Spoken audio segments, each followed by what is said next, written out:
come along with me and let's make some sourdough pizza in time for Friday pizza and movie night. Friday pizza night is one of our favorite family traditions that the whole family looks forward to every single week. Ever since I started making our own sourdough pizza and we stopped getting takeout, this was a massive improvement. Not only is the pizza so much tastier, but it is so much easier to digest thanks to the wild yeast and fermentation process that happens in sourdough. If you're new to making sourdough products, you can head over to my blog, freetoflour.com, and find recipes on sourdough bread and mostly how to make your own sourdough starter, as this is something you will need in order to make this recipe. But without further ado, let's jump right in. I've been making this sourdough pizza for about a year, which has given me great time and practice at tweaking the recipe and making sure that it turns out into a super crunchy yet soft pizza crust every single time. So here is the recipe.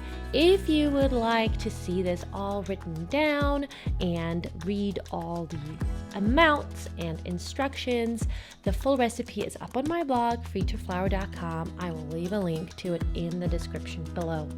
So what you want to start off doing is weighing out your ingredients. I do prefer using a kitchen scale.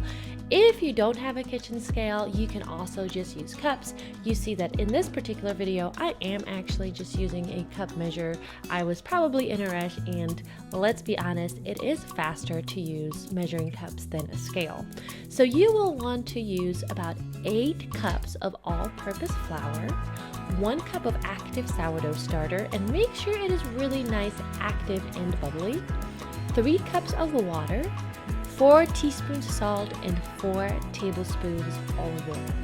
I love that this recipe is super simple. You just add everything into the bowl of your standing mixer, add the dough hook attachment, and turn the mixer on. It will do all the heavy lifting for you, which is just so nice. Leave it running for anywhere between 5 to 10 minutes and check on it regularly to see how it's doing. You want your dough to be nice, soft, supple, stretchy. Now, one thing that I had to learn is for pizza crust, you do want the dough to be a little bit more wet, so it will be a little bit less easy to handle, but it's okay. It will still turn out amazing. You can see here in this video, while I'm waiting for my KitchenAid to do the heavy lifting, I am feeding my sourdough starter. And this is just a pro tip. Always use a kitchen scale when feeding your sourdough starter. I did not always do this at the beginning, and I had very irregular results with my starter. Ever since I started weighing my flour and my water that I add into my sourdough starter jar, the results have been so much more consistent. Now, once you feel like your dough is looking good, you can perform a stretch test, which I'm about to do on my dough, to see if it's stretchy enough to go into the proofing box. When I put any of my dough in the proofing box, or if you don't use a proofing box, you can just set it into a warm spot. I always oil a bowl so that it's easy to take out. Okay, here we go. Here's my dough. It is pretty stretchy, pretty soft and supple. It's actually pretty easy to handle. And off we go into the oiled bowl and into the proofing box. Now you want to wait for the dough to double. This takes anywhere from 5 to 8 to even 12 hours. It really depends on the temperature and the activity of your sourdough starter, just like with all things sourdough.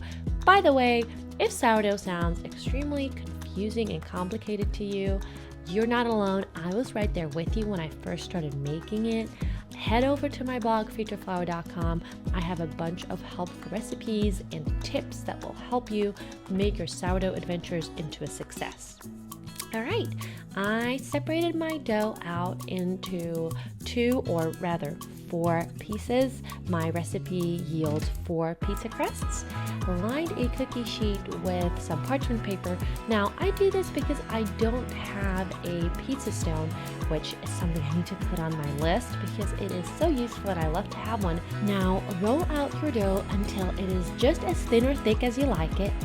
Fold over the edges for that hand-stretched feel, and then top with your favorite pizza sauce. I usually make a homemade version of either a tomato sauce or just olive oil and garlic, and top with your favorite toppings, cheese, pepperoni, go to town. This is where we get really creative. Make sure to hit subscribe if you would like more tips on cooking from scratch, home life, and generally everything that goes into living on a farm and homesteading.